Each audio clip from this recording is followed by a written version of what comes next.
The grief, the whole grief, and nothing but the grief. Grief. You may think that this is an alien concept to our kind. It is, and it is not. On the one hand, we do not feel grief, but we do understand what it is, and what it engenders in other people, especially those who are empathic in nature and who have been entangled with us. We have watched with an almost childlike curiosity when you have received news about the passing away of a relative. If this happened during the golden period, you at least received some false empathy in the shape of some fabricated support and understanding to make it look as if we at least cared in some way. If your pet died during the devaluation, a long-loved pet, then we will have watched your display of sadness, longing, grief, with contempt and jealousy. We would not have supported you, but instead said something to provoke you, such as, "I don't know why you are so upset. It's just a dog." So that you focused on us again rather than wallow in your own grief. We have witnessed grief in others, observed, and learned how it is displayed. We have listened, when it served a purpose for us, during the golden period as to how it makes you feel, and stored all of this information away. We do not feel grief.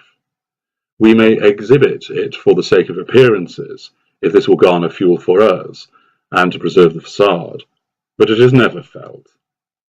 You, however, experience grief in an intense fashion, given your capacity to feel and to empathize. We have seen your grief over a deceased relative, a friend taken suddenly and violently in a car crash, the celebrity who you adored who has just passed away after a long battle against illness. We know just how capable you are of grief, and we know that not only does it have the potential to be a potent source of fuel, but we recognize its paralytic effect on you. Grief takes a hold and has the capacity to prevent you from functioning effectively. Not only that, its paralysis is such that it can prevent you from escaping this state of grief, keeping you locked in a grieving mode, unable to move forward. Grief is an intense emotion. We have seen this. From the wailing cries of a parent being told that their child's body has been found after they have disappeared, to the dignified grief of a war veteran stood in silence with a single tear trickling down his or her cheek as they pay tribute to their fallen comrades. Whether noise or silence accompanies this grief, it remains a powerful emotion, and naturally one that our kind is keen to draw on for the purposes of extracting the fuel. We see grief as serving two functions, keeping you in a state of paralysis, and therefore it follows that you will keep pumping out potent, negative fuel for us to extract. Now, I am not suggesting that I will embark on some kind of killing spree, slaughtering your pets, taking down your favourite celebrities and murdering your friends and family in order to create this repeated state of grief. Whilst one might see certain attractions in doing so, the effort involved, and moreover the considerable downsides to such a course of action, mean that it is not one that we would necessarily embark on. No.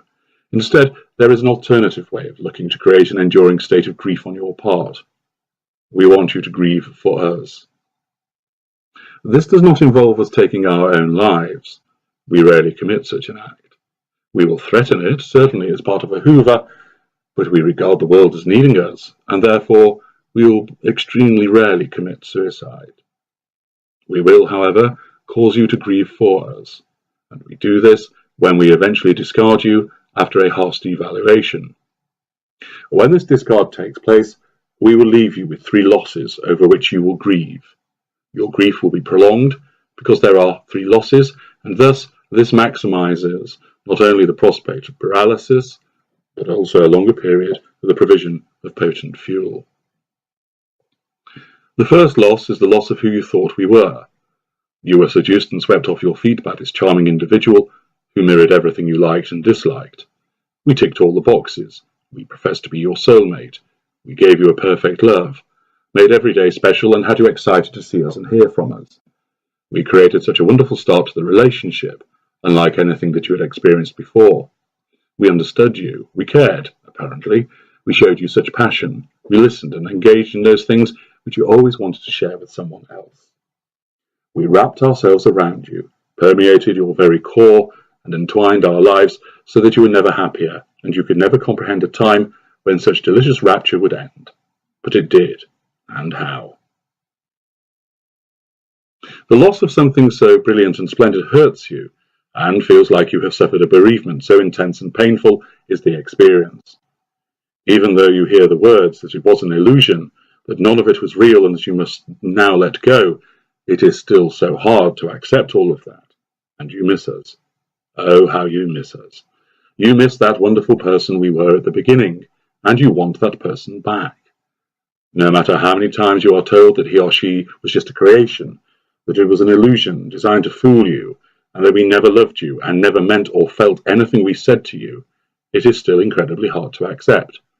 We have seen this. Just like someone who cannot accept that someone who has died will not walk through the door at any minute, you cannot accept for a considerable period of time that the person you thought we were has gone. We know what you will be thinking, because we have caused you to think and feel this way, and although we may not always see your grief-ridden response to our absence, we know what you will be thinking and feeling, and this fuels us. Even greater is the fuel from your messages telling us you miss us, that you want the old me back, and begging for another chance. Your grief for the loss of the person that you thought we were is both huge and prolonged. The second loss that you sustain and grieve for is the loss of the potential that we showed to you. There was no doubting that we were brilliant at our job. You saw the plaudits, and you felt the benefit for a time of the accompanying paycheck.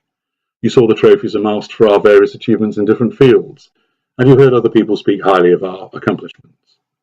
The compassion, kindness, and love that we show to you and to others, although false, still causes you to think that somewhere we are truly capable of this goodness, if only we would harness it and let it be free.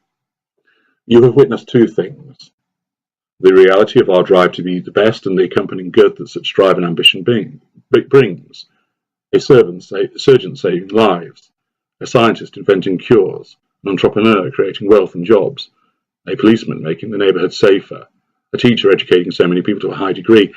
This means that our rampant desire to be the best has the considerable potential to actually do good for others.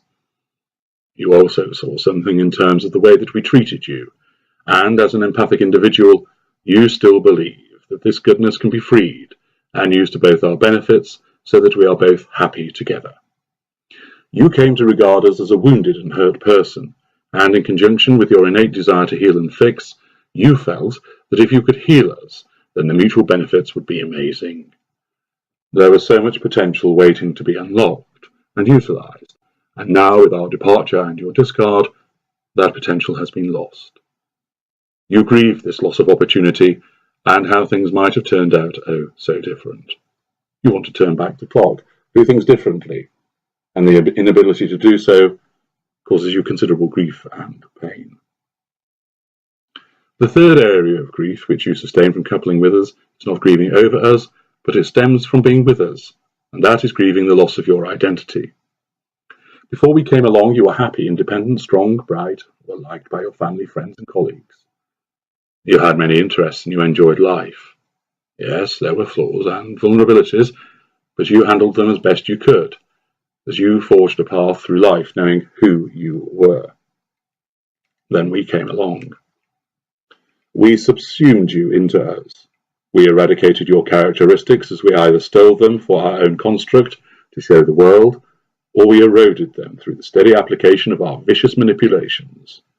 Your confidence evaporated, your self-esteem disappeared, and your self-worth plummeted. You became steadily isolated, losing friends, neglecting your interests, and even became distant with family. You allowed yourself to be fully consumed by us. It was entirely understandable how this happened, because we wanted it to happen, and we acted in a manner to cause it to happen. But, nevertheless, your loss of identity was a steady and insidious consequence of the grip we held over you.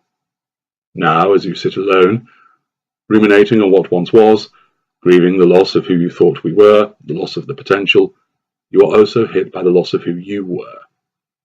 You no longer recognize that face, which stares emptily at you in the mirror each morning. The world is grey and drab. Music sounds harsh and grating. Conversations irritate and make you fearful. Even your favourite foods taste like ash in your mouth. You have lost yourself, and the sense of foolishness from allowing this to happen, and the grief arising from such a loss is substantial. This triumvirate of grief arising from entangling with us provides us with substantial fuel, and we know that burdened by not just one or two but three forms of grief, it will take you a long time, if ever, to escape the facts.